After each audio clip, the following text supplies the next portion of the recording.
नमस्कार, आप सभी दर्शक देख रहे हैं श्री न्यूज़ 24। मैं हूं सोम और आप देख रहे हैं आज का शो सच्चाई की बात। तो आज सच्चाई की बात ये है कि देश में बढ़ रही बेरोजगारी पर चर्चा। बने रहिए हमारे साथ पूरे शो तक। आइए आपको बताते हैं बेरोजगारी कैसे उन्नति के रास्ते में बहुत बड़ी समस्या है। पहले तो ये जान लें कि बेरोजगारी का अर्थ होता है काम करने की इच्छा करने वाले को काम ना मिलना।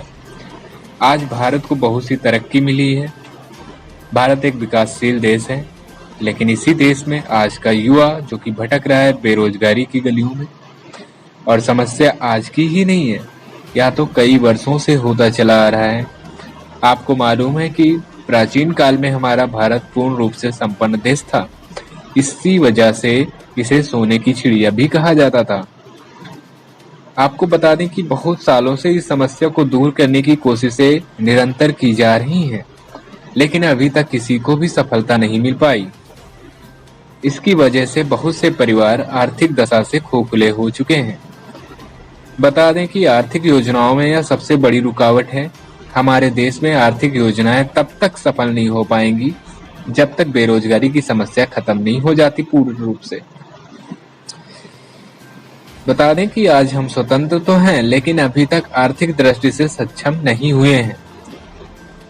आपको पता है कि आजकल हर किसी को अपने परिवार के पेट को भरने की चिंता रहती है।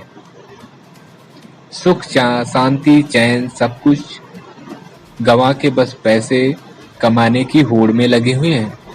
हजारों सालों से हमारी शिक्षा पद्धति में कोई परिवर्तन नहीं हुआ। हमारी शिक्षा प्रणाली के अधूरा होने की वजह से भी बेरोजगारी में वृद्धि हो रही है। अधूरी शिक्षा प्रणाली को अंग्रेजी सरकार ने परतंत्र के समय में भारतीयों को क्लर्क बनाने के लिए शुरू किया था। जैसे जैसे समय बदलता गया, वैसे वैसे परेशानियां भी बदलने लगी। इस शिक्षा प्रणाली से सिर्फ ऐसे लोग तैयार होते हैं जो बाबू बनते हैं।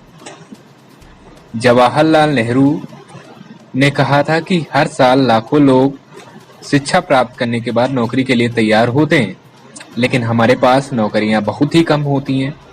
आपको बताते कि चलें कि सरकारें चाहे जो भी हो, सिर्फ चुनाव आते ही युवाओं को बड़े बड़े सपने दिखाती हैं, या यूं कहें कि दिन में भी तारे गिनवाती हैं। पर इससे युवाओं को फायदा क्या होता है? कुछ नहीं। बड़ी बड़ी डिग्रियां हासिल कर ली, PhD, MA, BEd, MSc, PCS, कुछ भी किसी भी क्षेत्र में तैयारी करो, कुछ भी करो, सब में सिर्फ और सिर्फ राजनीतिक खेल ही खेला जाता है।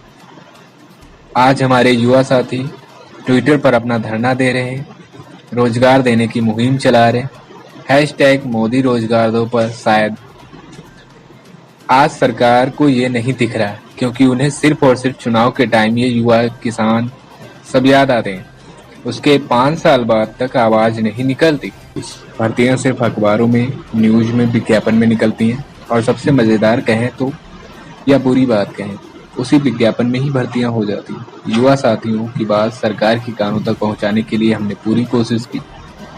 श्री न्यूज सच के साथ खड़ा है। देखते रहिए सच्चाई की बात सोम के साथ। नमस्कार।